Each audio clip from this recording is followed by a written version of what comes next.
computer. Okay, good. And are you sharing the sound? Oh, I don't know. In case you have anything with sound on Let it. me stop the share and share. No, I had not. Share sound, optimize, share sound, optimize. Okay, good. Now, no, I don't want that one. I want this one. Okay, so we're back and now we're recording. Okay, so we're gonna get a not precise version of logic today. Um, as you probably remember from Russell and Whitehead, that it took them 240 plus pages to prove that 1 plus 1 equals 2. So I'm not going to get anywhere close to that kind of precision. I'm a physicist, not a logician, but we're going to try and be a little bit careful in what we're doing here. So there's all these words that uh, are sometimes parts of logic, sometimes parts of set theory, etc.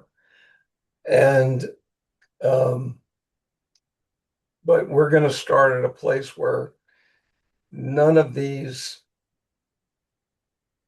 words actually have any meaning. So you got to be careful.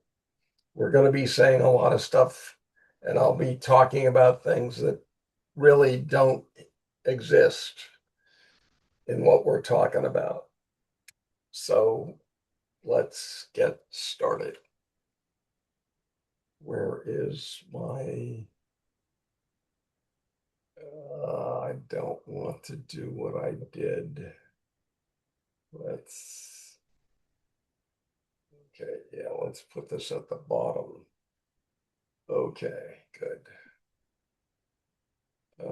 Where the heck is the next slide? Everybody moves something. This drives me crazy.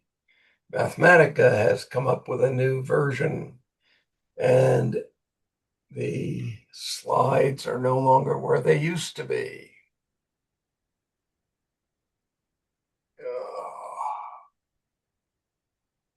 Can everybody see this, by the way? Yeah, And the size is not bad, right? no, not Okay. of your picture. Oh, I know what happened. All right. Looks good.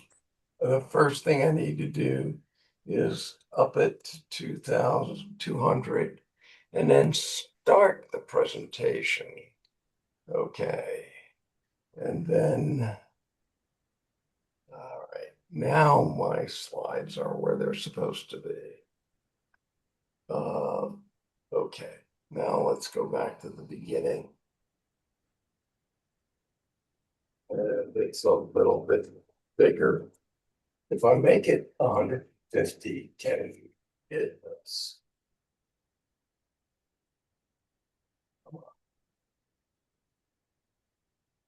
Oh, it's trying crazy. Stop the share, change it to 150%. Start the share.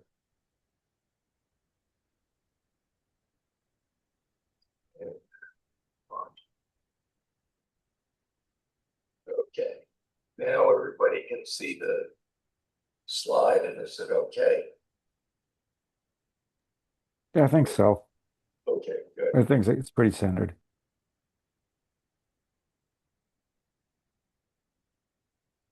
So if you remember in the list of things we're going to talk about to get to differential geometry. I put logic at the bottom under axiomatic set theory.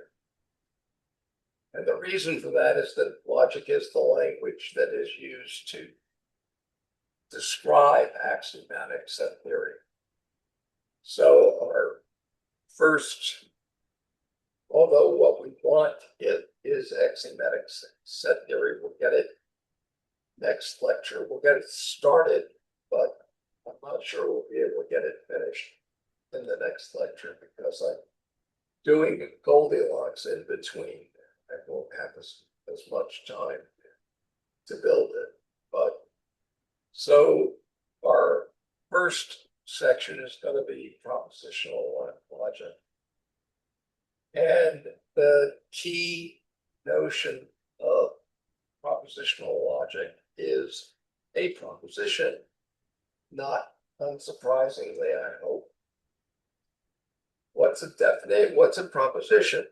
Well, we have to define it, and we don't know anything, okay?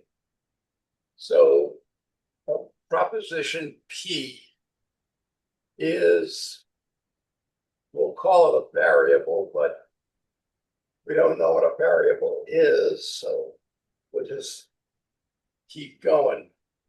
So proposition P is a variable that can take the values true or false and no other. Okay, so whatever a variable is, this thing can have values, and the only two values that it can have are true and false, and nothing else. So what is true and false? Would somebody tell me?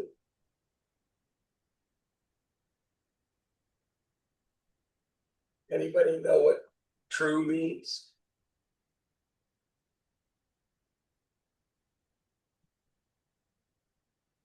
We use the word all the time. X equal Y. Yeah, what about it?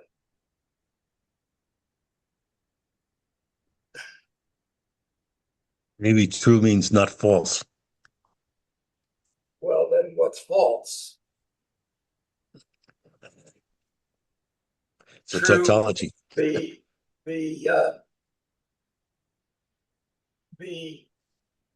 dictionary answer is true most commonly refers to the truth. It sounds very circular to me. The state of being in congruence with fact or reality. And if you follow, it also has an adjective, true, comparative, truer, or more true, superlative, truest, or most true. And it's usually applied to a statement conforming to the actual state of reality or fact, factually correct. Synonyms are factual, real. Antonyms are false and untrue. And an example sentence is, this is a true story. First thing you have to know what a story is. This means, okay, you always get into a problem with stuff. So we're going to be talking about things, and I'll say things that don't have any meaning, but you'll think that they do. Okay. So the second sentence, there's actually two of them. An ellipsis of while it is true is used to start a sentence. True, I have only read part of the book, but I like it so far. That's an example of how you use it to start a sentence. So conforming to a rule or pattern, exact, accurate, synonyms are legitimate, precise, valid, a true copy, a true likeness of the original. Now, in Boolean logic, which we're going to be using Boolean logic, there is a different kind of logic that can be used.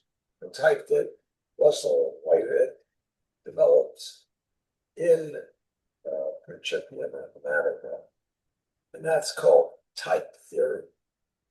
And type theory comes in a couple of different forms,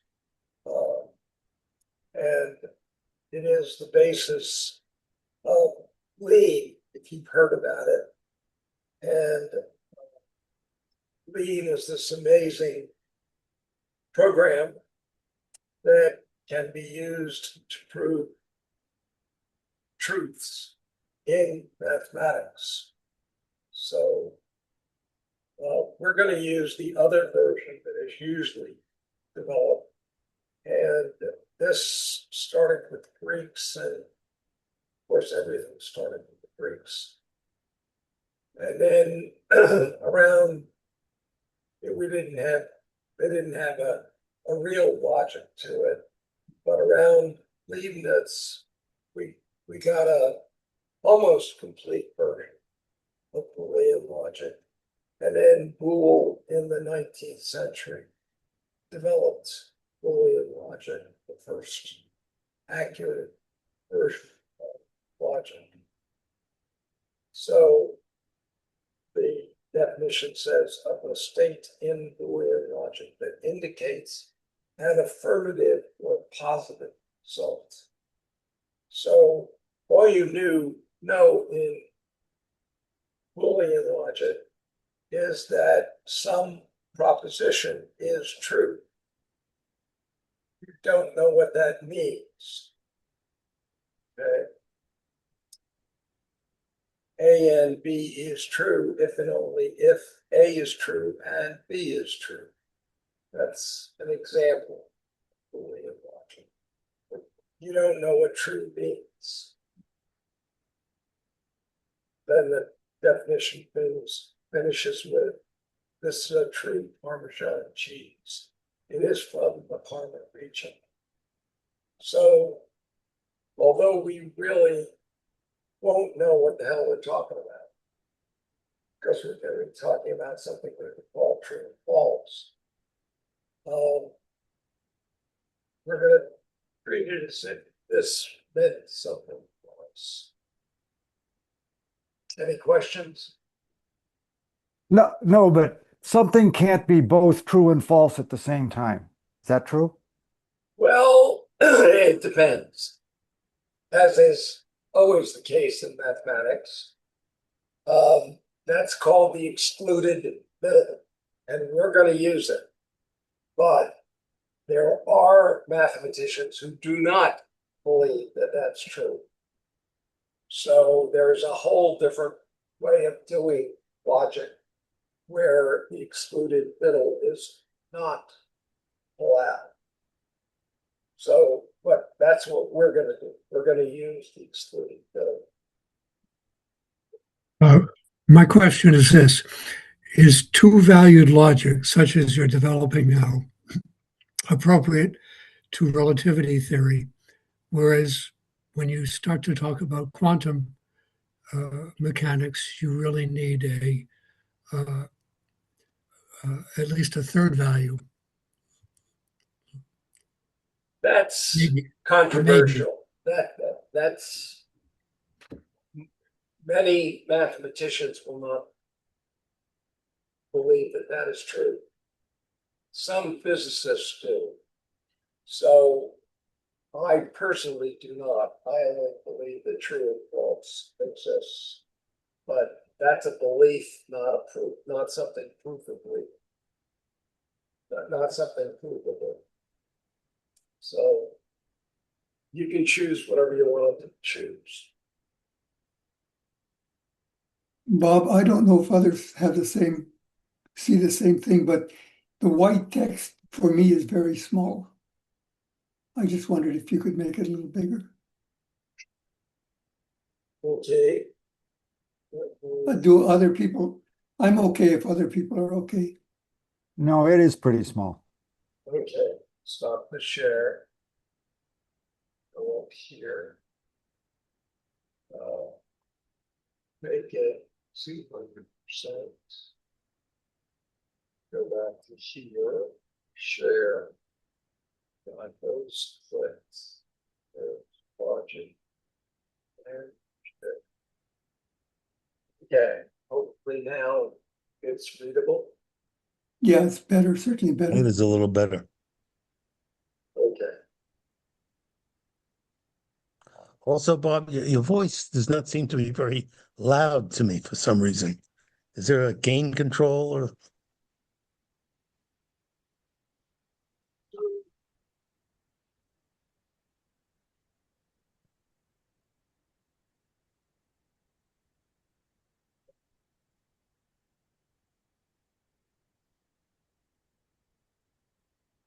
Same as system.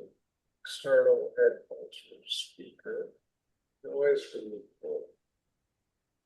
Uh,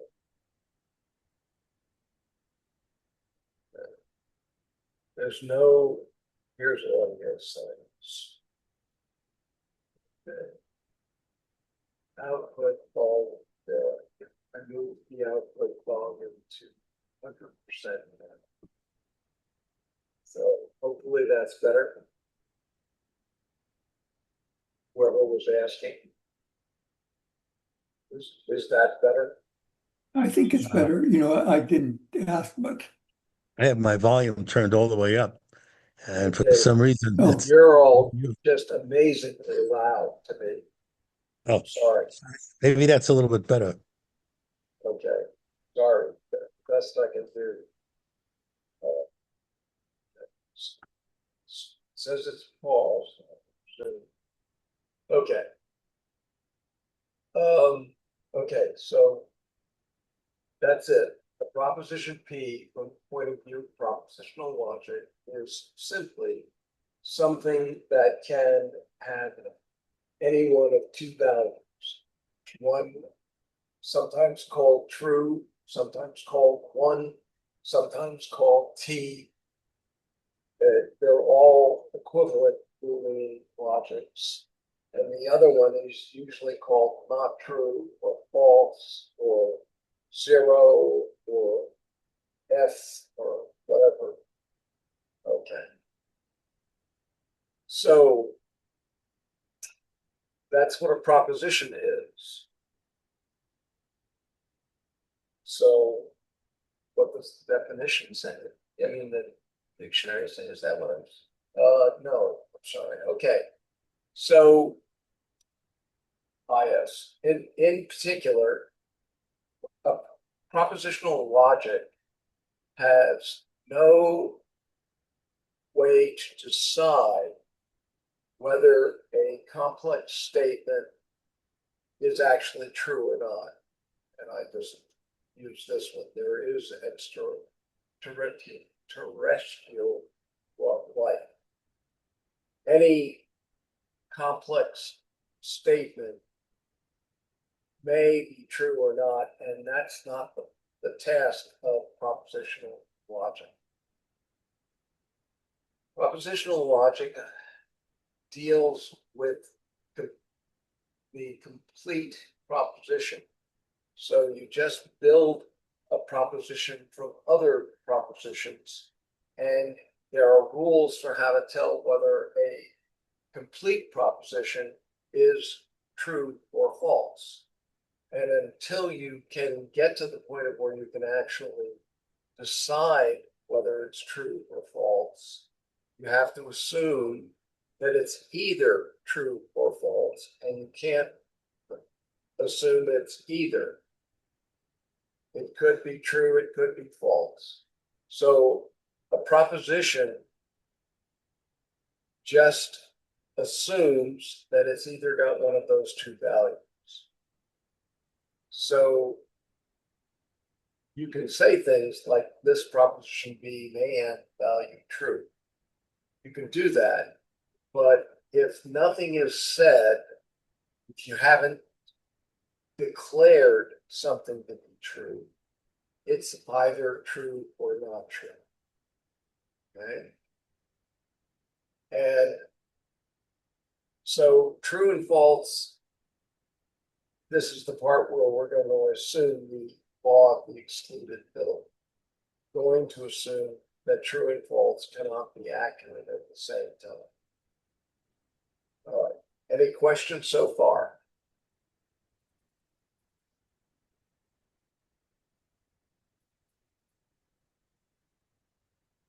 All right.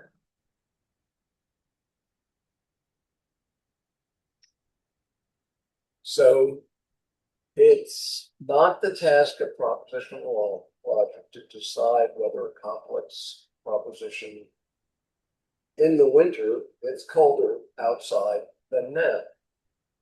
Now, obviously, the one I just mentioned seems reasonable, but it's not the task of propositional logic to decide those kinds of things. It's important to realize that propositional logic only deals with its atomic elementary notion. That is the notion of propositions. And you can build with them using various kinds of unary or binary operators. So you can build a new proposition from old ones, from given ones. And one does this with the help of logical operators. And operators come in different forms, as I mentioned already. The simplest form is what are called unary operators. They operate, we use it for a form of logic. We use a left operator operating on a proposition. That's what a unary operator does. So there, the standard unary operators are not. So if a product, I'm using one as true and zero as false here because it saved a little space. So P can be true or false. Not true would be false or true. There's the identity operator. And so the identity operator of P is P. So if P is true, IP is true. If P is false, IP is false. There's another operator, usually called top. And top of P is always true. So if P is true, top of P is true. If P is false, top of P is true. There's another operator, usually called bottom, and bottom of P is always false. So if P is true, bottom of P is false, and if P is false, bottom of P is false. Everybody know what we're doing here? Okay. Yeah, Bob, one quick question. So P, this operator actually always has two values? Yes, I mean, as I can said, it- that's the only thing a proposition tells you. Tells you Okay. that it's got two values. Right, but I'm One of saying them there, could be, yeah, you zero don't or know one. which Got it. one it is. You only know that it could be true or it could be false. That's Okay. what a proposition is. So you can Just- but you can operate on both of the, I mean, these things that you're putting in this truth table, uh, they operate on P. Yeah, they operate on P, but you don't know whether P is true or false. So you have to answer what does not P mean in both cases. Got it. Okay. Okay, great. Any other questions? All right. Now, the next ones are called binary operators, and they are almost always written as P op Q, where P has a certain value of true and false, and Q has a value of true and false.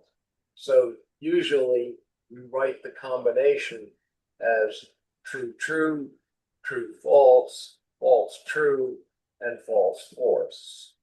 Well, I'm sorry, false, false. So the first one is and. This is the and symbol. And P and Q are only true if P is true and Q is true. Any other combination of P is false. The next one is P or Q. This one is true for everything except false and false, and that is where P or Q is false. Then there's implies. This is the symbol for implication. P implies Q. Don't think of it the way you think of it. This is simply a binary operator. And if P is true and Q is true, P implies Q is true. If P is true and Q is false, P implies Q is also true.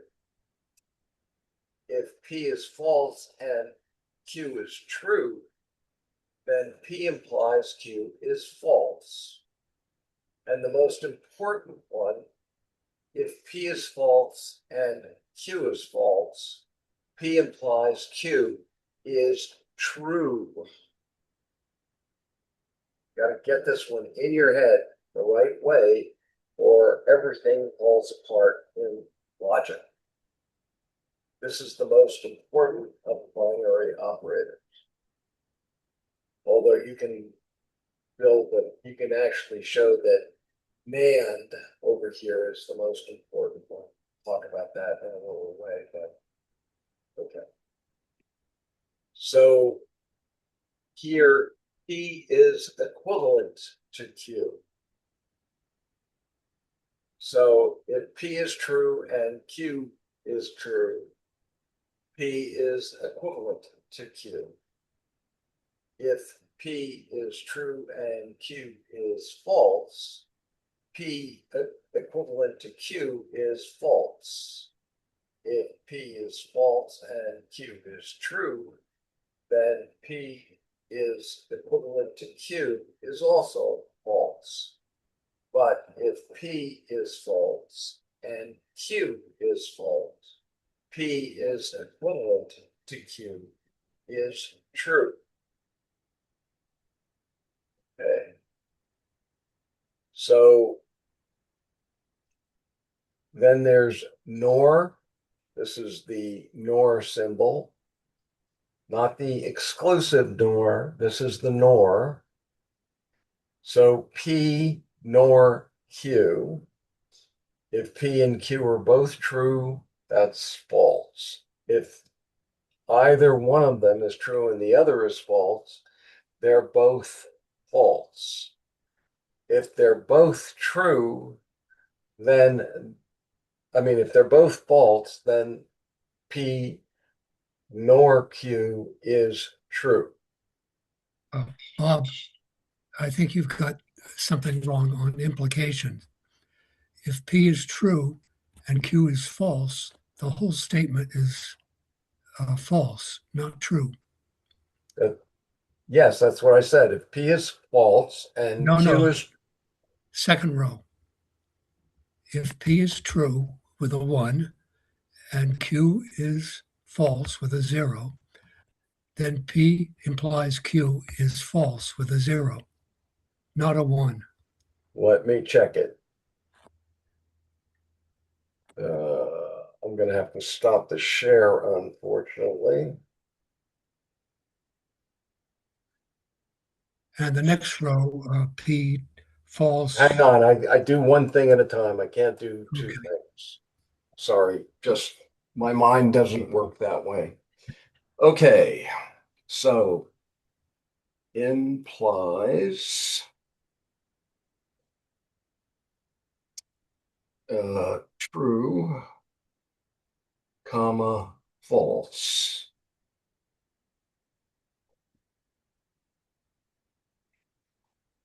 And you're right, it's false. Sorry, I have that typed Um, wrong.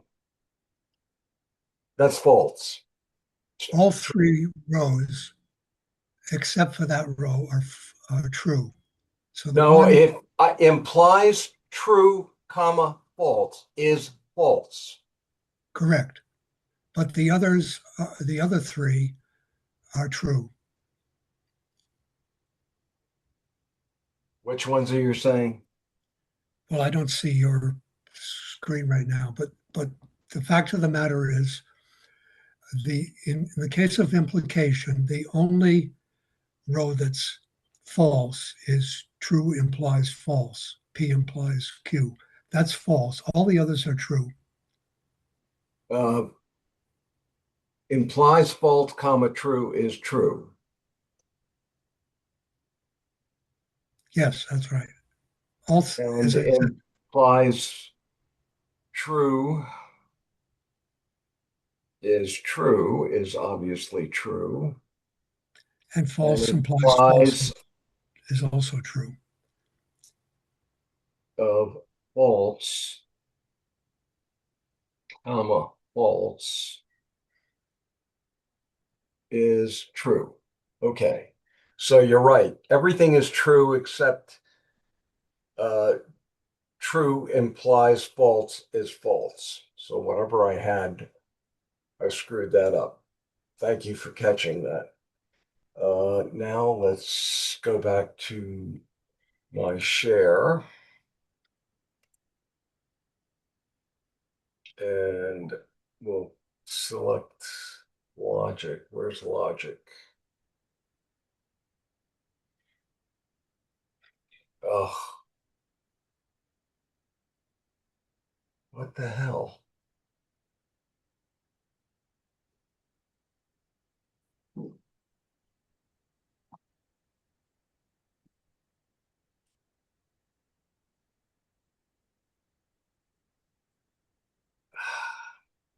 Okay, I have to go here. I need to shift to this window. Then I can go and share.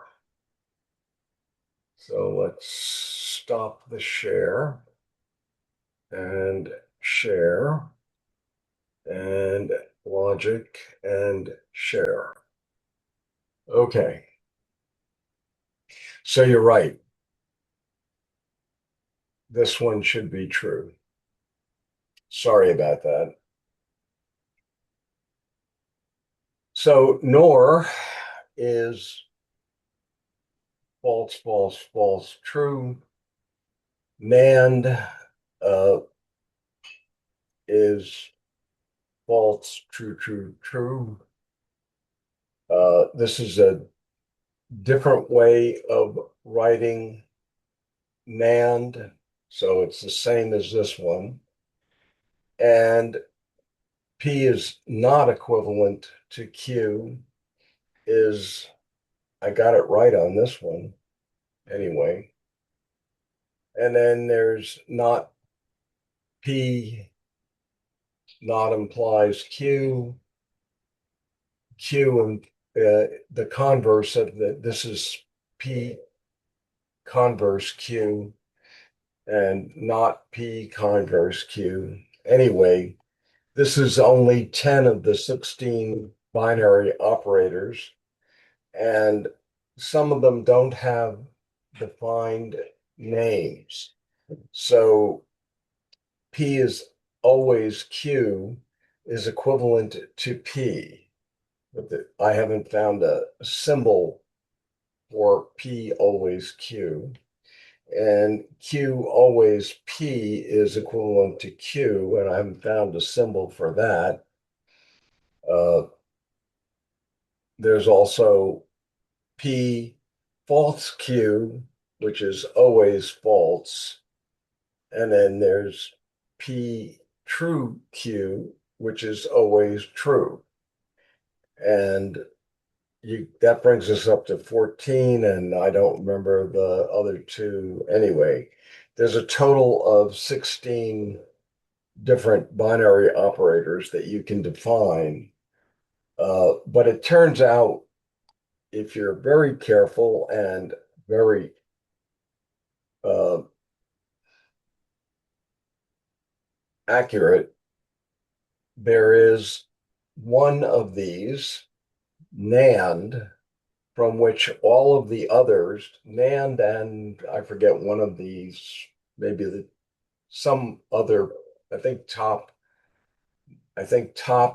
and NAND together can be used to produce all the other binary operators. So there's really only two that you have to worry about in terms of building binary operators. But usually everybody uses at least these 10 uh, in what we're talking about, and that's what I'm going to do. Okay, so implication, the thing we were talking about. The important thing about this logical mumble jumble is the corollary. And this actually means that we can prove assertions by contradiction. So if we know that P is true, it's the assumption that P is true. We don't prove that, but if P is true, then Q, and we want to prove that Q is true, we can do instead something which is fully equivalent. That is, we can assume that we want to prove P is not true, the reverse of it. Then prove that that means our assumption that P is not true isn't true. And we say, oh, a contradiction. So Q must have been true. So this statement of implication says you can prove assertions by the way of contradiction. And that's one of the most important. So this bottom row, false, false, implies true, is actually very important to, I'm sorry, here. Okay. So anyway, any questions?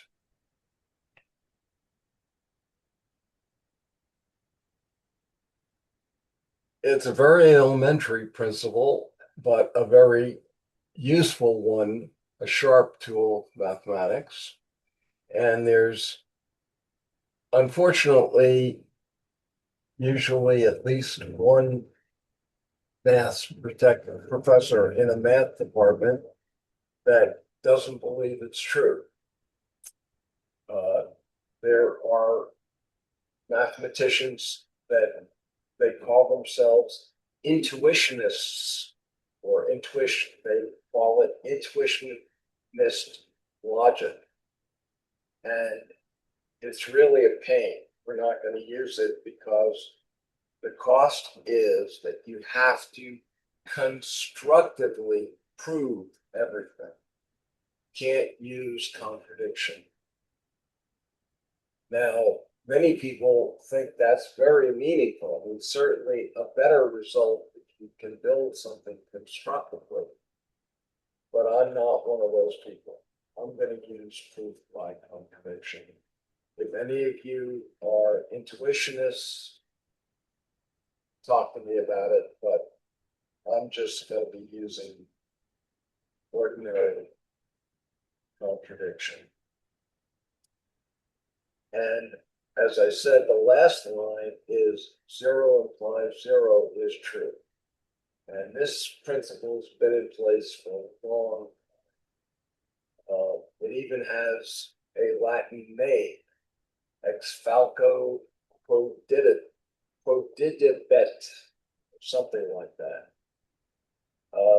It's roughly translated from a false assumption. You can conclude whatever you like. Also called sometimes the principal explosion.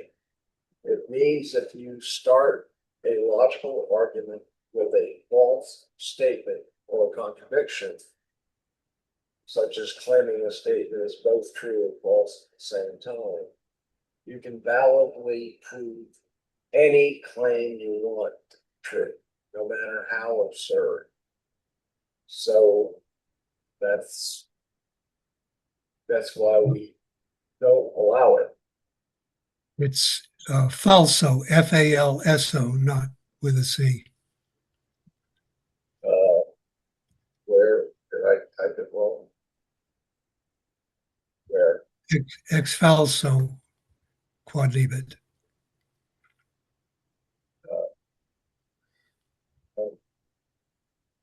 So here, X. Oh, this is not a C, but an S. Sorry, I copied that from somewhere Wikipedia. So I must have. I thought I just copied it, but I must have typed it in. Anyway, all right. So let's do our first theorem.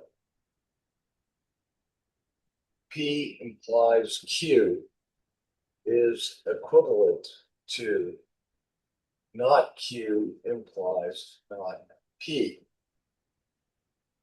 Usually the way to do this is you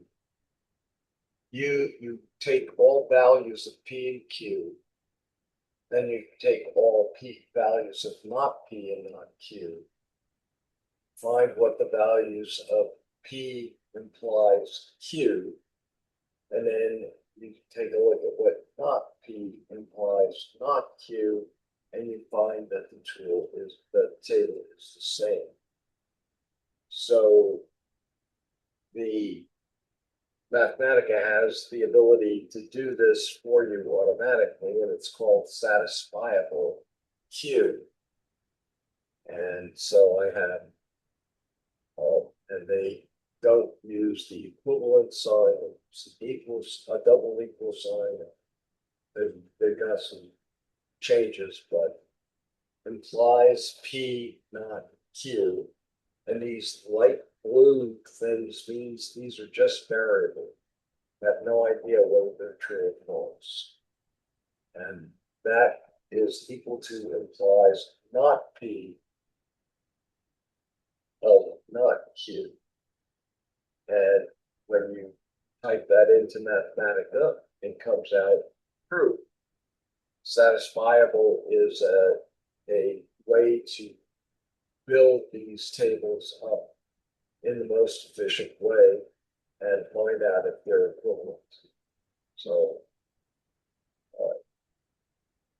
everybody knows and understands binding strength. Is that correct? Oh,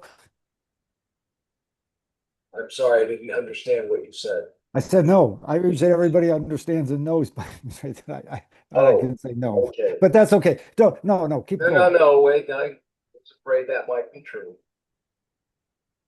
All right. In mathematics, binding strength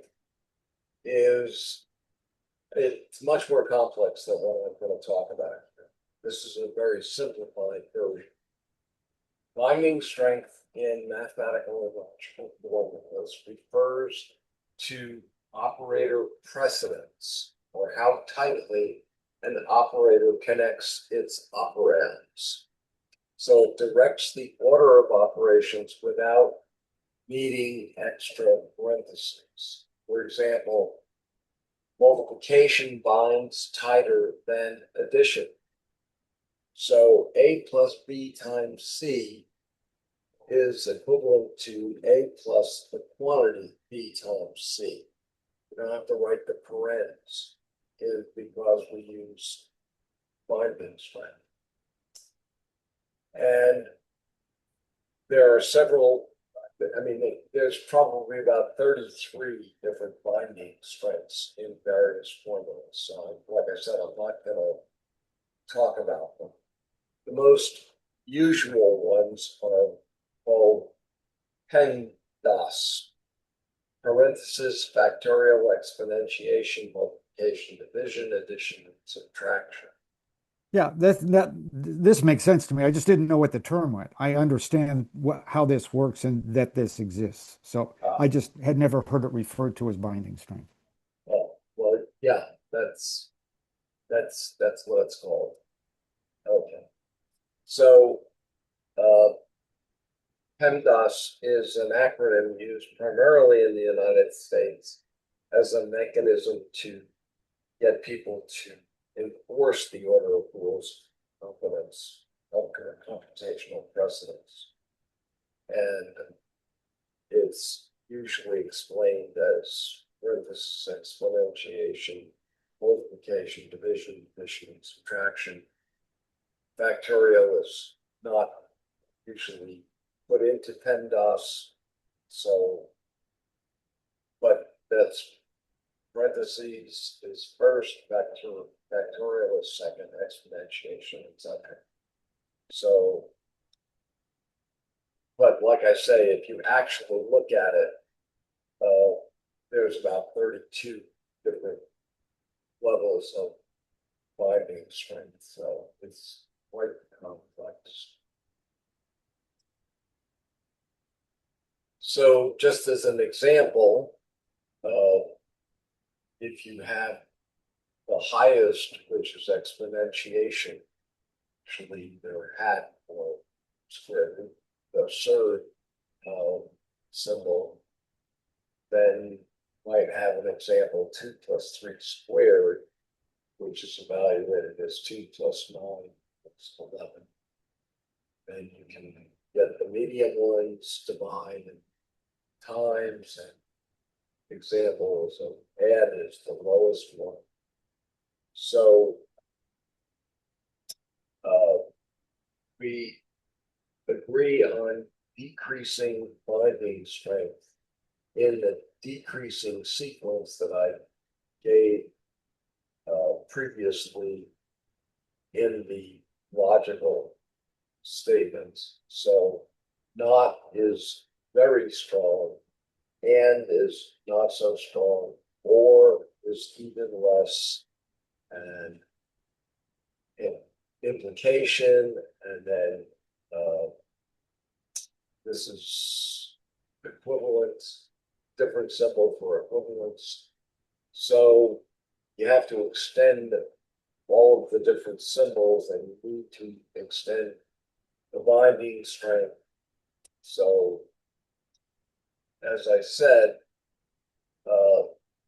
how many do you actually need to do? Because we had all this different binding strength and other stuff going on. Well, we had a few unary ones and we had a few binary ones. But what are the higher order operators?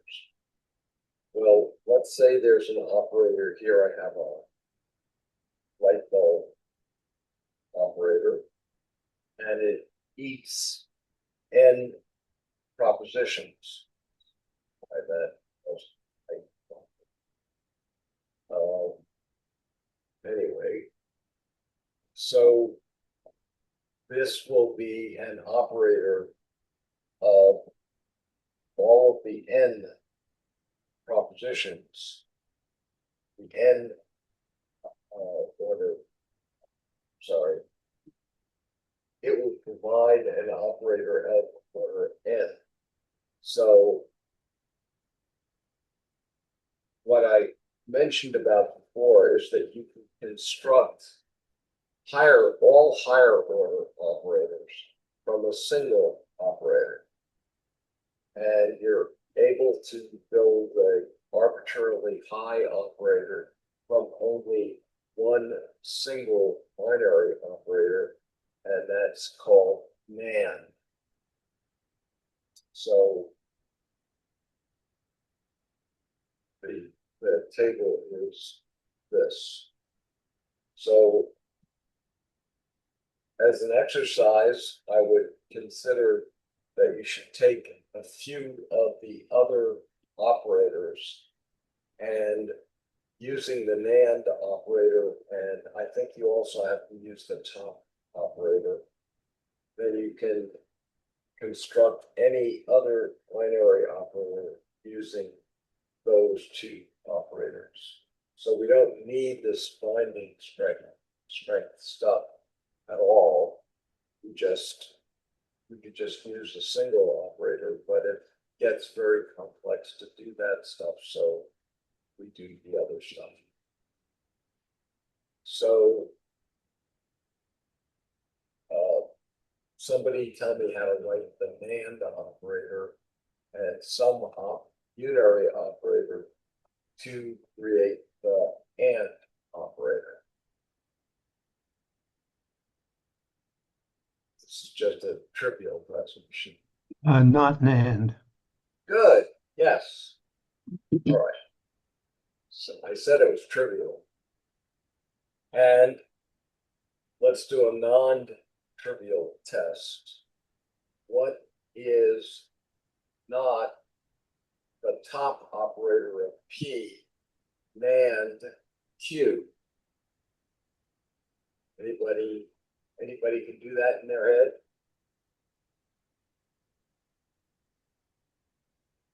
Okay. So again, you can use the P and Q table. So you got true, true, true, false, false, true, true, false, false. And then the top operator is always true. So all of these are true. Q is what it was. So it's true, false, false. And not of always true is always false. And NAND of false and Q is Q. So this complicated mess is Q.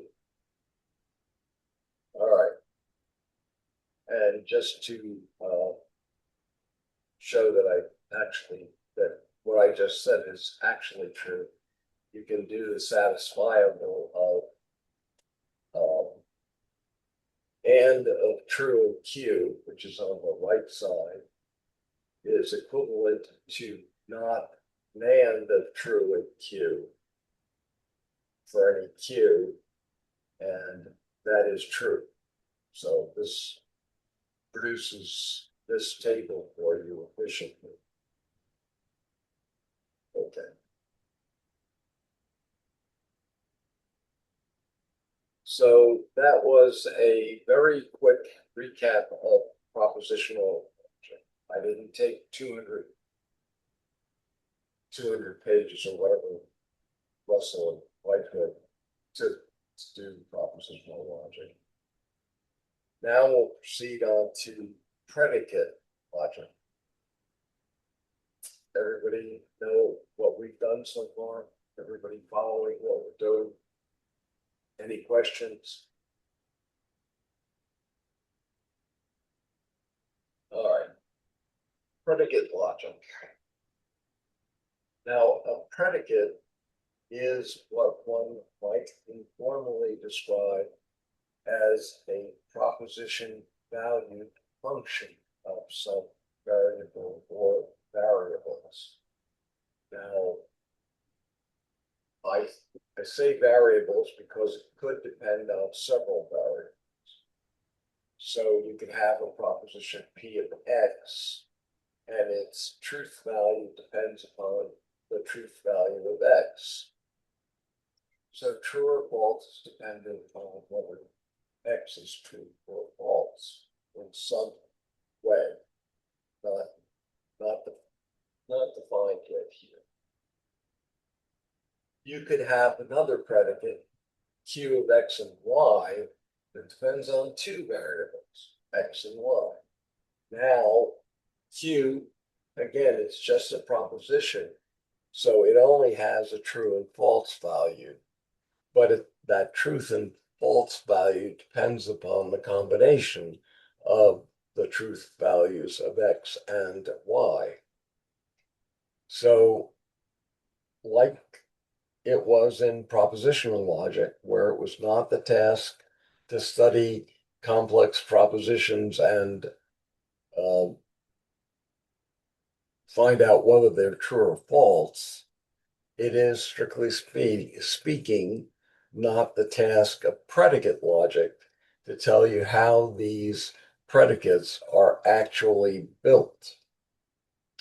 Now, you could say something like Q of X and Y is true if X is greater than Y, and if X and Y are both real numbers.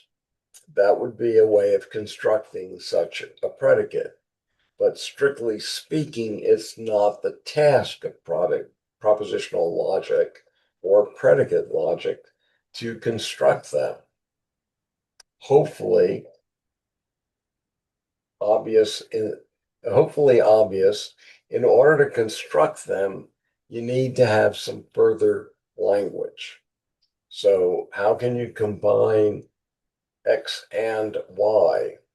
Well, what set do you take the X's come from? And another question would be, from what set do you take X and Y come from, and so on. And the answer is always the same thing. No such thing. We don't, why, we do not understand those kinds of statements. Okay, we haven't built enough to be able to say any of those kinds of things. So we leave it entirely open. What X and Y are, where they come from, what their nature is not part of predicate logic. They're just values. And I'll say that they have its truth value, but we don't know what their truth value is. Okay.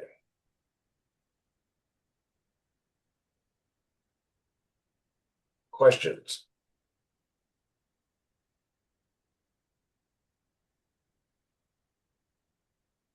All right.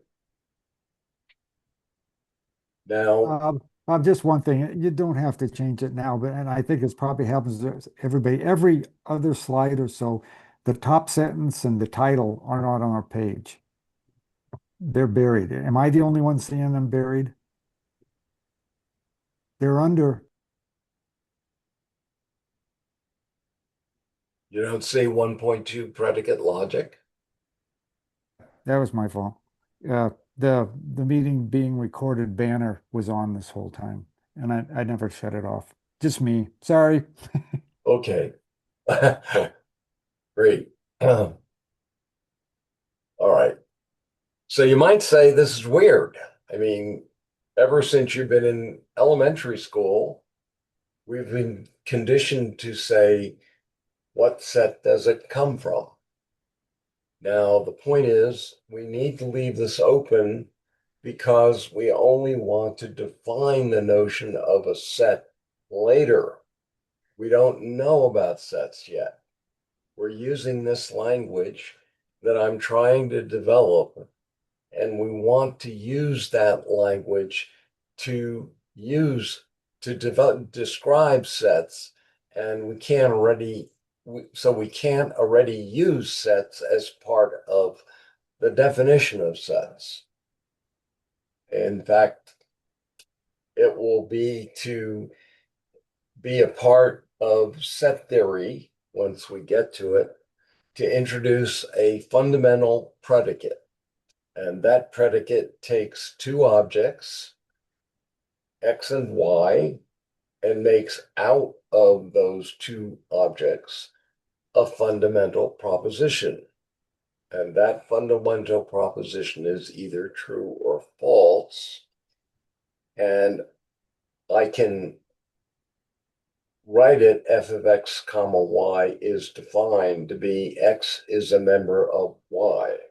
But I have to cross all these things out because this is fundamental, but we haven't built enough enough statements, enough pieces of predicate logic and propositional logic to define what these kinds of things mean. So this is only something that we can talk about as being possible in the future when we have built more of predicate logic. Usually this symbol is called element. So you see now that we've already got a rough idea, but I can't use it. That has to be built later. If you already have a rough idea and I have defined sets, then X is a member of Y is a predicate of two objects that is either true or false. Okay, but this will come later. So far, strictly speaking, in predicate logic of the first kind, we just don't have this symbol yet, and we haven't got enough language to define it. So sorry, you're going to have to wait until when we can have that predicate defined. And you have to remember, it's always important to know what the subject is not talking about. And in this case, I'm not talking about how to build set membership. I'm going to be saying these kinds of things during the entire lecture. Okay. By the way, whenever it gets to be time to do a break, somebody tell me. Okay. I think that time is almost here. Oh, all right. Let me pause the shadow there. Pause. Okay. So the screen sharing is paused, and I'm gonna pause the recording. Pause recording. And then do slides. Okay. So we've only so far been able to construct new predicates from old ones. That is, I can construct new predicates from given ones. So an example here, we could define Q of X, Y, and Z is defined equivalent. The colon symbol means define of something, and then this is the equivalent symbol. So this predicate is defined equivalent to another predicate P of X and R of Y and Z. So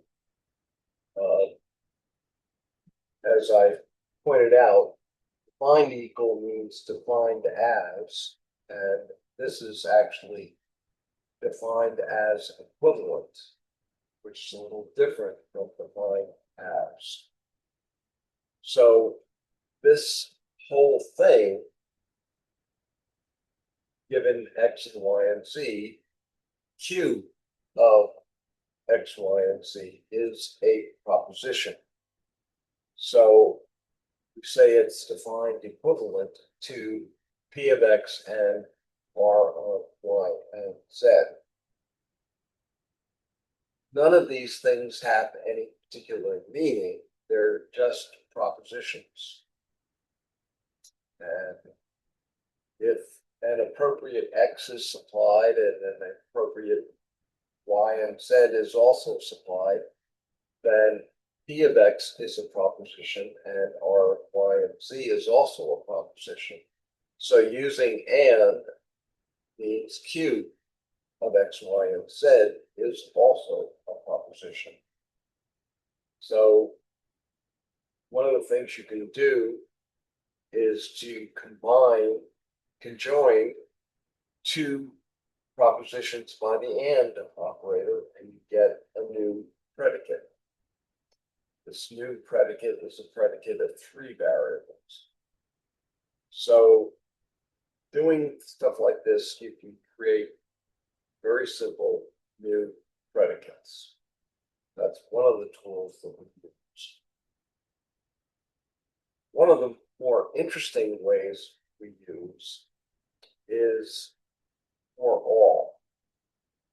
You can actually convert a predicate P of one variable into, so this is a predicate, and you can change it into a proposition. So we can write it down as that's a perfectly good way to say this, but most of the time people do try to read it as having something a little bit more meaningful. So it's just a proposition. It only has truth value. It doesn't mean anything. But as I said, you can read it as glue. You can read it as whatever you want. It's just a proposition. But most of the time, people will read for all x, p of x is true. So this is the way most people read this, but it's just a proposition. Okay. It also just has a truth value or a false value. Okay. So is my bar here covering stuff at the bottom? It's covering it for me. I don't know if it's covering it for you. We can see the line, obviously, this preposition, is okay. Okay, no, I'm talking about below that. The very bottom of my screen is that sentence, obviously. Yeah, let me make this a new slide. Okay. So this is the part that I was afraid was covered. So you read it for all x, p of x is true. But how's it defined? This proposition is defined to be true if and only if p of x is true, independent of x. No matter what x is, p of x has to be true. So if x doesn't matter, you can substitute anything you like for x. And it's true that this definition of this proposition is such that x doesn't matter. So this proposition has been constructed from this predicate, but the x doesn't really matter. So it's a little strange kind of predicate. For all x, p of x is true, but x doesn't matter. So you have to be careful with the for all.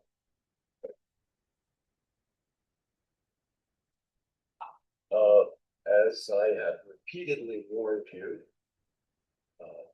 it's not our task here in principle to provide specific predicates.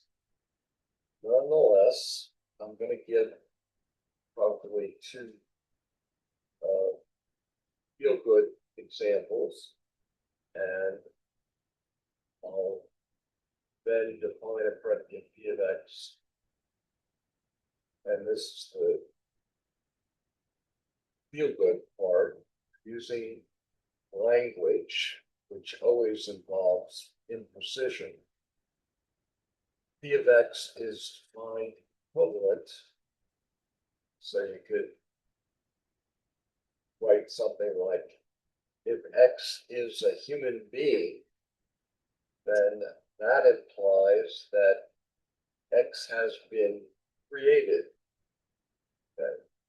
Now, as I pointed out previously, this is, this is fishy because P of X shouldn't be able to be defined, but we're doing it. And the other little, the dagger, uh, that's, we could be politically correct and include all faiths. So I think God created it as the Father, or Ishvara, or Bhagavan, or Anansi, or whatever, whoever created, then this is true. So whole proposition of this is an implication. And as I've said repeatedly, we don't want to say where the X's come from.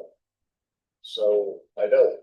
I just hide this here in X is a human being, which means X has been created in a mother's womb, for example. Now, this is probably almost certainly true, although biology is getting to the point this might not be true in the near future. But we can write for all human beings, then P of X is true. That's it. Nothing more, nothing less. And for all X is called the universal quantification. This is a new term, and it is one that we use to determine whether something is a member of something else. We can use that later to do that. So this is the universal quantification.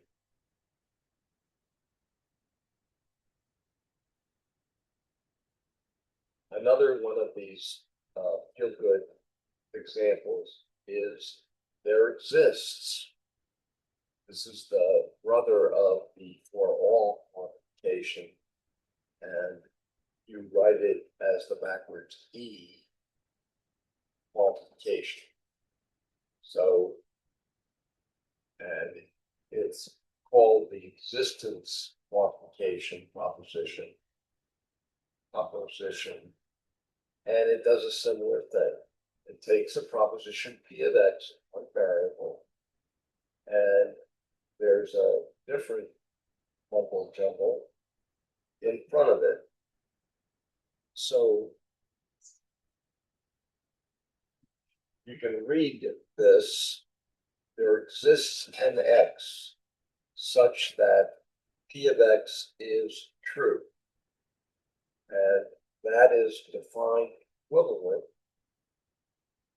to not for all X exists a not P of X.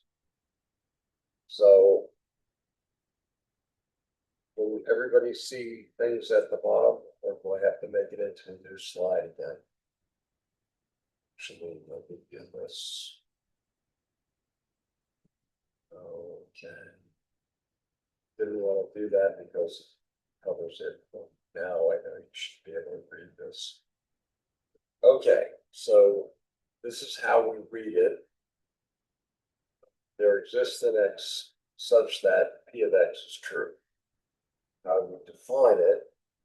Well, the definition here is not of a for all X, not P of X. So you define the existence quantification as the negated for all quantification. And so, and the negated predicate. And you can check that that's true by using the proof table. So exists x of p of x. And notice I haven't used, these are light blue, so they don't exist as having any value in them. And p doesn't have any value in it. So x is just something that has got a truth value. And p of x is something that has a truth value. And you could write not for all x, not p of x. Choose some arbitrary x. And if you execute that in Mathematica, it says true. So it does the proof table for the equivalence here and shows that those are true on both sides of the equivalence. They're identical on both sides. True or false on the left side is the same as true or false on the right side. Okay. Everybody understand what's going on here? Any questions?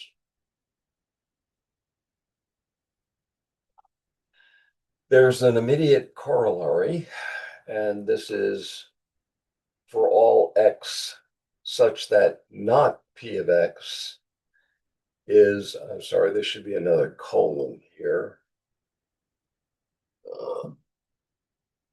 is equivalent, no, I actually mean equivalence here, sorry, is equivalent to not there exists an x such that p of x. So you can negate this side and negate that side, and the two are equivalent. And you can do the Boolean table for all x not p of x is equivalent to not exists x p of x for arbitrary x. And the result is true. Okay. You have to be a little careful about these kinds of things. If something isn't true, then for any x, certainly it isn't true. So that there exists one where it is true is not true. Okay, that's what we just said. And it's very simple. It seems simple once you've written it down and it's perfectly clear. And if you've done any mathematical training, it's clear. But you got to be a little careful when you see these things. If you've gone to a barber shop, you might see something, a sign that says something like, what barbers can do, only barbers can do. Sounds good, right? But think about it. What that means is that they can do nothing a non-barber can do. So if a non-barber can draw nice pictures, it means a barber cannot. And so that may not actually be true. So you have to be careful with negations and quantification. And you'll get a lot of confusion quickly if you aren't very careful about negations and quantification. You'll wind up saying things you don't want to say. Okay. Clear? Any questions? Okay. There's my first remark. The order matters.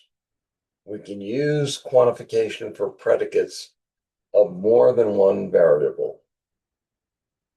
Quantification for predicates with more than one variable. This is supposed to be a comma.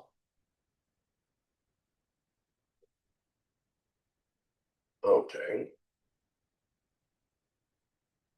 Okay, so what does something like that look like? Well, we got for all x, then p of x and y is true. Now, p is a predicate of two variables. So what does that sentence, what does this set collection of symbols actually give you? Well, it obviously, or should be obvious, I hope, to everybody, this yields a predicate of just one variable, and that variable is y, the one that we didn't quantify over. So q of y is defined equivalent to for all x such that p of x and y are true. Okay. So when you see these kinds of things, there's a little bit of language that's usually used. And one refers to the x in the p of xy as the bound variable because it's in the for all the quantification symbol, and the y that survives the quantification then appears again. And so y is called the free variable. So we have the bound variable and the free variable. And if you quantified once again, then you'd have no predicate. And you could, whenever you have one or more variables, you can always quantify again and again. But the order again matters. The order of quantification matters. So if we write for all x such that there exists a y such that p of xy is generically different, is a generically different proposition than there exists y such that for all x, p of xy is true. Because the order matters. And you have to be very careful about how you write and read these things, because very often in mathematical books or lectures, etc., people often put part of the quantification after. So they'll often say, for all x, there exists p of x and y, where y exists. And that is, you can get very much in trouble doing that kind of stuff. So you should always be careful about the order in which you do these quantifications, and you should always do all of the quantifications in the proper order prior to the proposition that you're quantifying over. Okay, so this actually concludes our quick overview of predicate logic. And there's an immediate application of all of this. Any questions so far?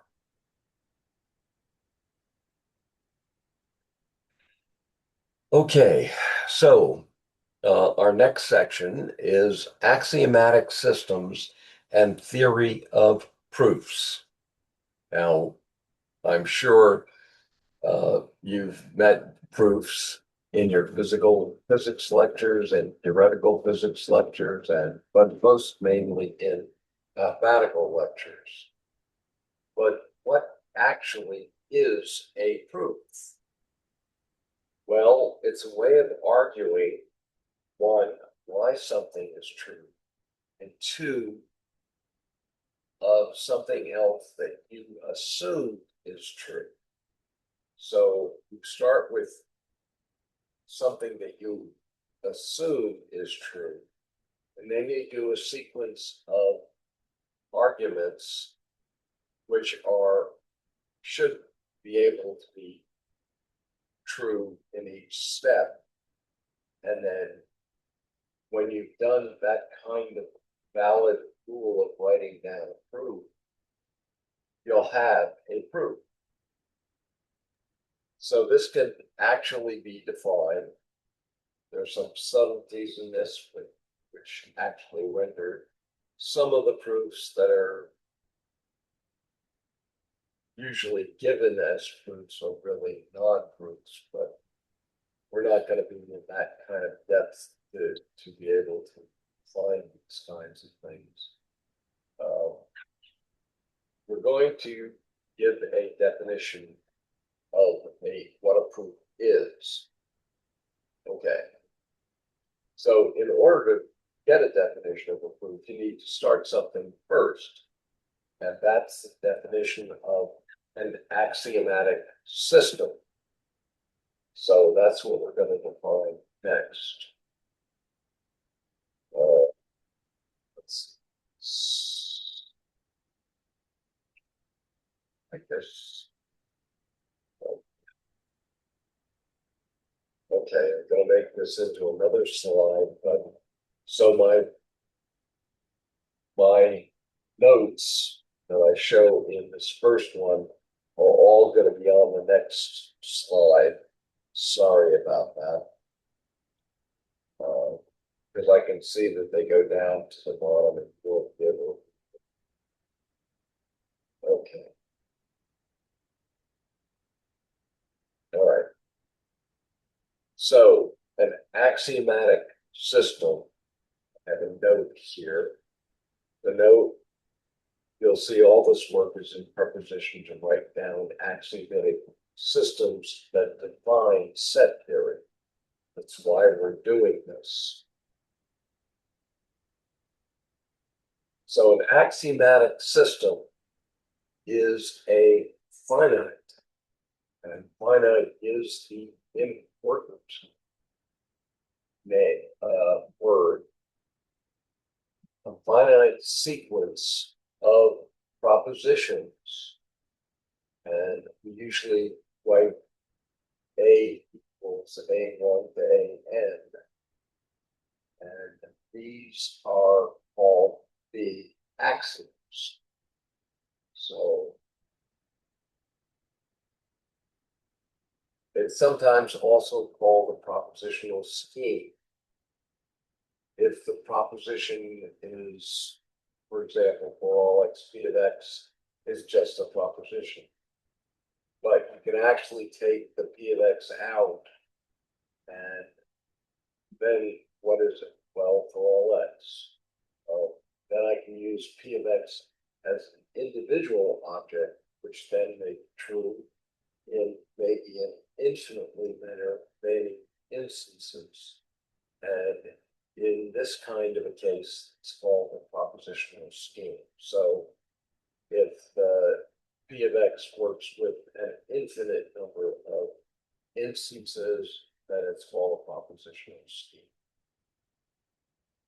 Okay.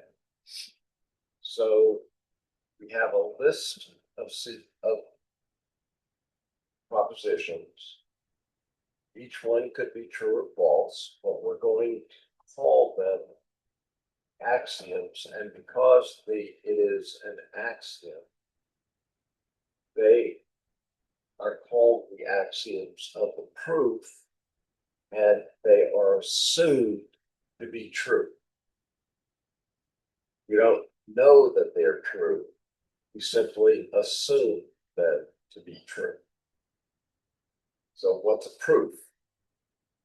A proof is a proposition. That's the thing we want to prove. A proof of a proposition P within an axiomatic system. So the idea is first I give you the axioms, and then you set yourself a homework problem. Prove P starting from the axioms A. And a proof of proposition P within an axiomatic system A is a sequence. And again, it's a finite sequence. The word finite is again very important. Finite sequence of propositions. So I would say this finite sequence of propositions Q1 dot dot dot Qm are the steps of the proof. And if you wish, the proof is the finite sequence of propositions Q1 and Qm, such that, and we obviously need to have some kind of condition to be such that this is a proof. And to constitute proof, the finite proposition Q sub m should be the thing P. So you have built a finite sequence of propositions Q1 through Qn. And the last one, Qm, is equivalent to P. Then once you've done that, you've got a proof. So,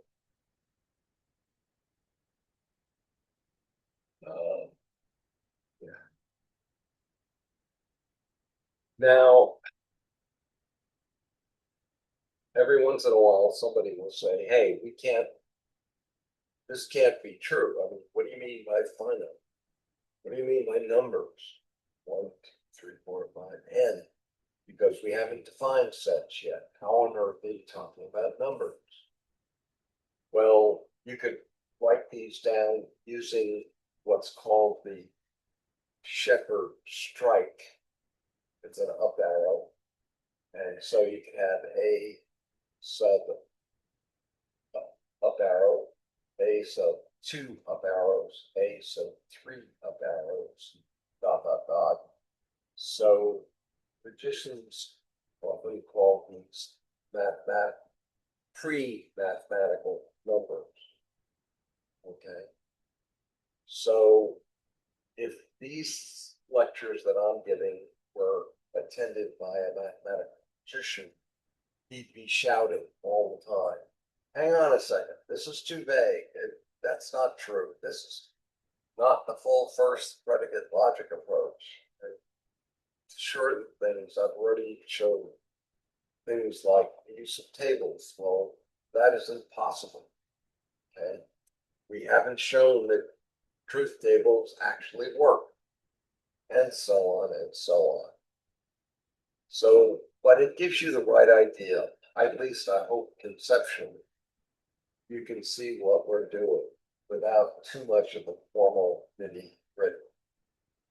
So what we're going to do, and if we had done it in the full logic, you'd be so much redundant material that you'd fall asleep. So I'm trying to give you the right idea, and it's the right idea approximately. It's not necessarily what a mathematical logician would write down if he published his new research monogram.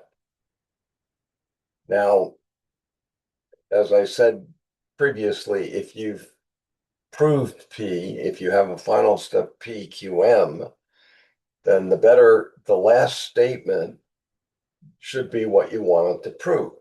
Okay, right? So the whole thing is I'm doing this in classroom use. So I have this disclaimer. None of this is wrong. It's all right, but it's not accurate. It's roughly accurate.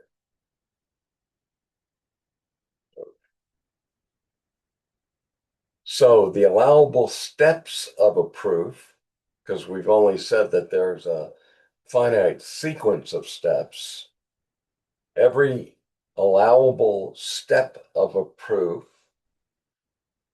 where we'll call it J, and it is between the first step and the last step M, either one of two things can be used. The first one is Q sub J is one of the axioms. You take something out of A and you use it as a step. Or the second step is Q sub J is a tautology.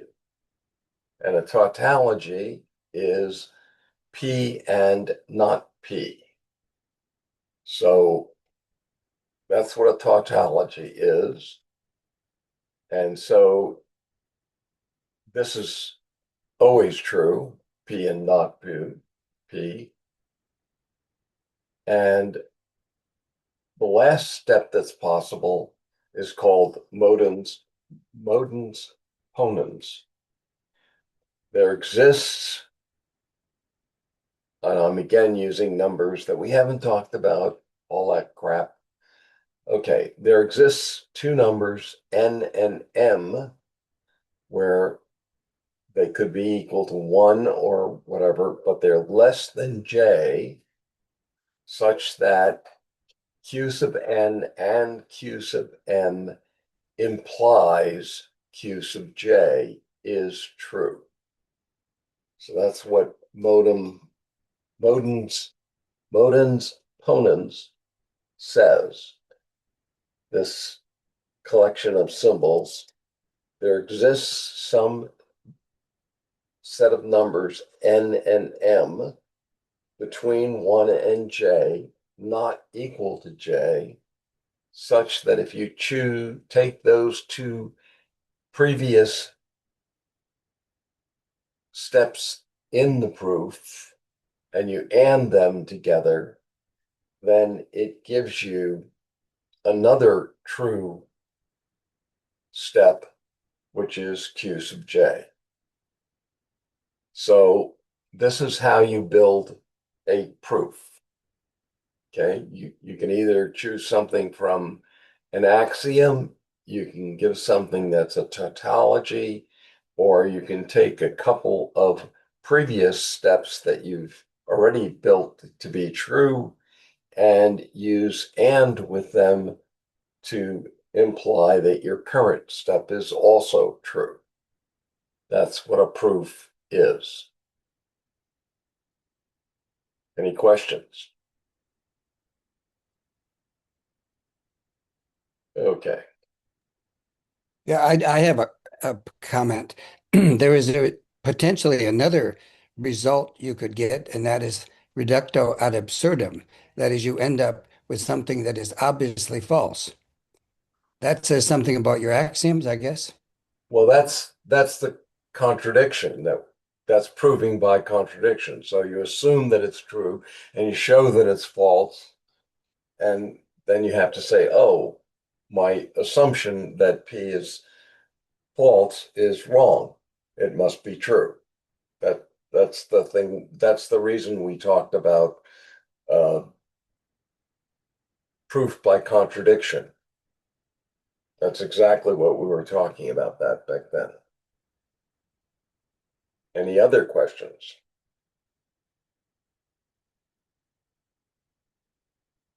Okay.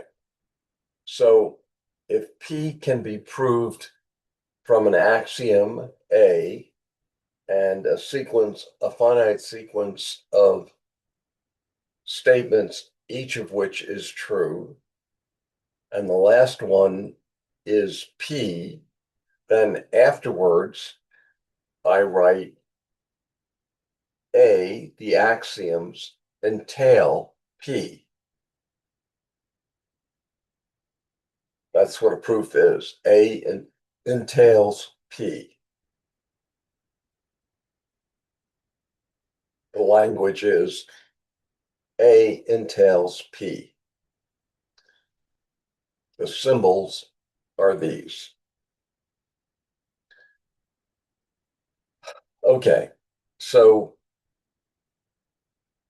didn't we talk about modus ponens, modus ponendo ponens, that the Latin mode that can be affirming affirms, implication, elimination, or whatever we've been talking. Didn't I talk about this? I hope so. Anyway, all of this stuff is a deductive argument form for rule of inference, and you can summarize it as P implies Q, P is true, therefore Q must be true. Okay. Anyway. So this is the definition of a proof. Hopefully you recognize the proof, or you recognize what a proof is. Now, it's an altogether different thing to find a proof. It's a different matter entirely to find a proof for a certain proposition P or little p, whichever one you want to use. As you know from your own experience, even for set problems, which are pretty simple, usually you can be asked of something to prove. You'll be asked to prove something. It can be proven, but it takes a hell of a lot of work to prove that it's proved. So it can be very difficult. And if you can find any kind of a proof that nobody else did before, you'll become a celebrated mathematician. So the theory of proofs here doesn't give you any hint of how to prove things better. What you have written down here so far, that is a proof, and that can be a useful thing, but it doesn't tell you how to do it. Now, obviously, any tautology should occur in an axiomatic system. If among the axioms there's a tautology, I can remove this tautology from the axiom system without impairing the power of the axiomatic system A.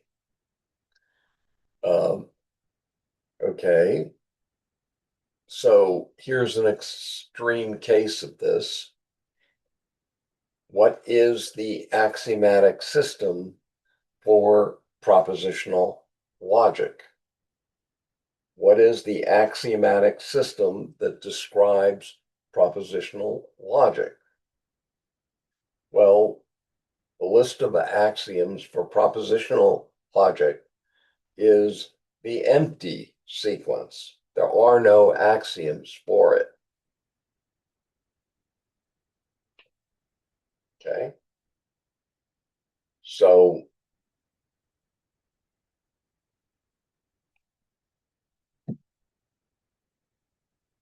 in any tautology T, let's call it S and not S are true. So if that's true, you don't need either of them in the axiom system. They can just be removed. But it's not true. P and not P is not a tautology, it's a contradiction. I don't think that's true. Where do I have my definition of a tautology, P and not P is true. That's what a tautology is defined to be. P or not P is a would qualify, but not P and not P. They can't both. Oh, you're they right. can't This is both- the law of excluding middle thing. You're right. This should be P or not. Sorry. Right. Okay. Right. Sorry.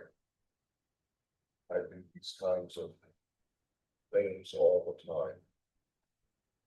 So there's one more definition, and an axiomatic system is consistent, or is called consistent, if there exists a proposition Q which cannot be proven. Okay. So once again, there's a proposition Q which cannot be proven within the system of the axiomatic system A. You can't use the axioms to prove something Q. That is, there exists a Q such that A does not entail Q. So, question is, why does that mean it's consistent?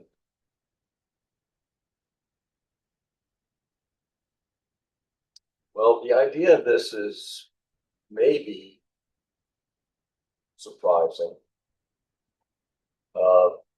Imagine an axiomatic system A containing contradictory propositions. So suppose S is a member of A, and you can also find in A not S. So you can find both those. And so we have an axiomatic system that stipulates this. And by the deduction rule M, we can pull S into the proof, use the and pull in not S into the proof. And then we have S and not S implies Q. And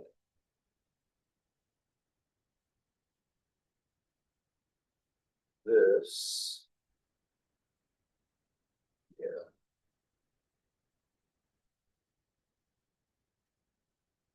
No, because S and not S is defined to be false. It's always false. So if some axiom is always false, the implication arrow is defined such that the whole statement is always true. So that kind of an axiomatic system would prove anything and everything is true. So that we need to exclude those kinds of statements in our axiom system. So that's what consistency means, is making sure that there's no contradictory propositions within the axiom set. Clear? Yes. Theorem, propositional logic is consistent. So the proof is simple. It suffices to show that there exists a proposition that cannot be proved within proposition logic.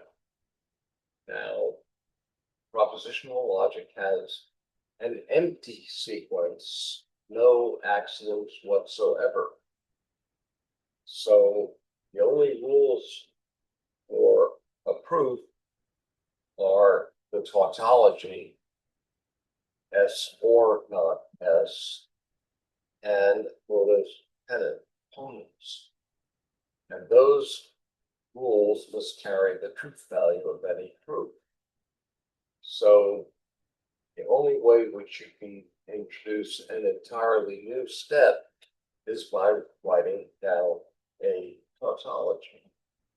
Then bonus poems allows you to take the previous tautologies and then you can prove another tautology from those.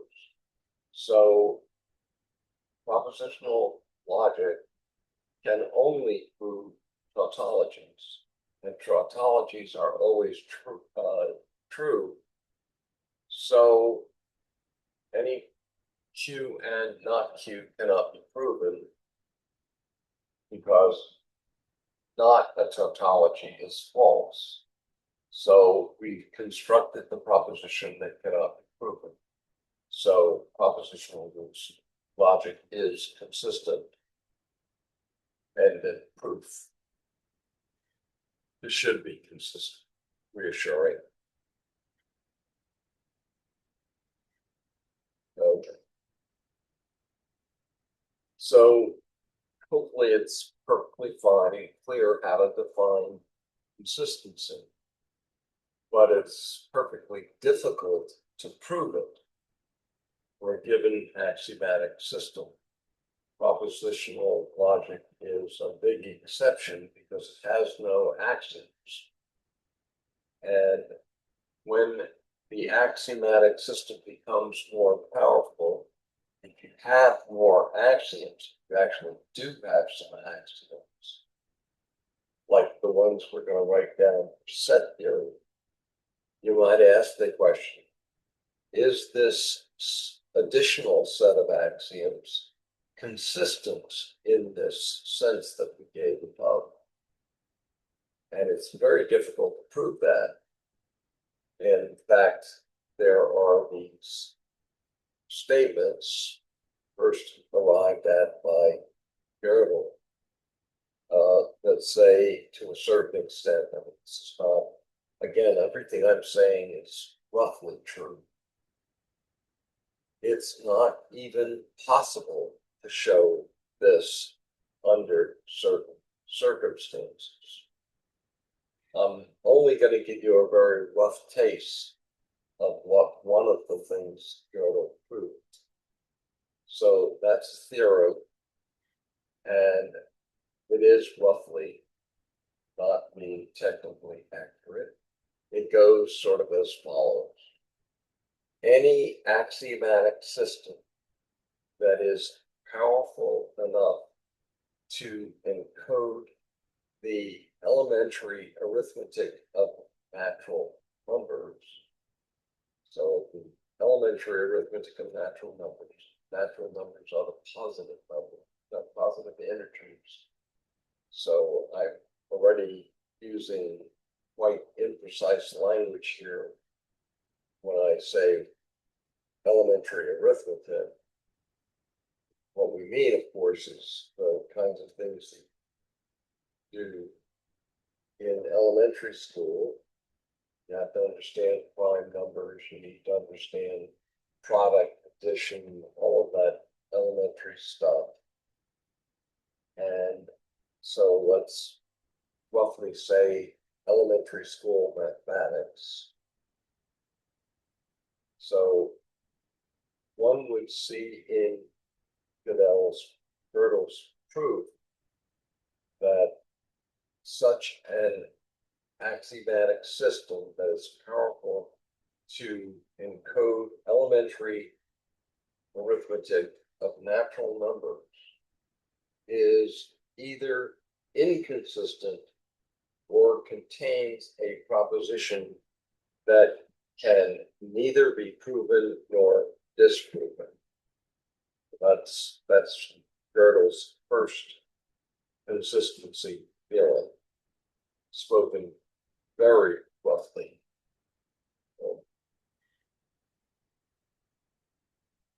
So this theorem, when it went through mathematics at the beginning of the 20th century, 20s or 30s, something like that, in mathematics of all the arts, if you wish, the notion of proof seemed to be clear up till then. True truth of something was true if it could be proven based on a system of assumptions. That was the pure bedrock of mathematics. And then Gödel came along and he ironically proved that this and another variant of this doesn't work. So how does the Gödel proof proceed? Well, the proof is complicated. It's involved. I'm not going to be able to go through it. But the basic idea of the proof is first you assign to each mathematical or meta-mathematical statement or proposition a number. And that number is what later people call the Gödel number. And roughly say, let's take a very simple example. We have a squared plus b squared equals c squared. Okay. A gets a number. The exponent 2 gets another number. And all of the symbols in this statement get numbers. And the meta-mathematical statement might be, there are more symbols on the left side of this equation than on the right side. So you have to create all the numbers for those statements, that there are more symbols on the left than on the right side. Okay. The next step is you use elementary arithmetic to create the Gödel number. So everything gets put together in various powers, addition, or whatever you need to do arithmetic, and you get a huge number. Then what you do is you use, if everybody remembers, the barber shaves all the people in his village who do not shave themselves. So who shaves the barber? If you try to follow that through, you'll find that if the barber shaves himself,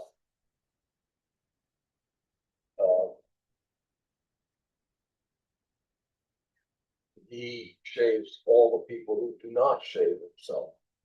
So that can't be true. But if he doesn't shave himself, then he's one of the people who does shave then.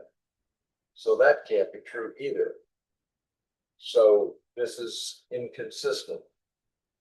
And what Gödel did is he identified a proposition that is neither true nor false, neither provable nor disprovable. And he did it by having a proposition which uses the Gödel number within it. So the proposition uses the Gödel number and it's of this form, and you can't prove it or you can't disprove it.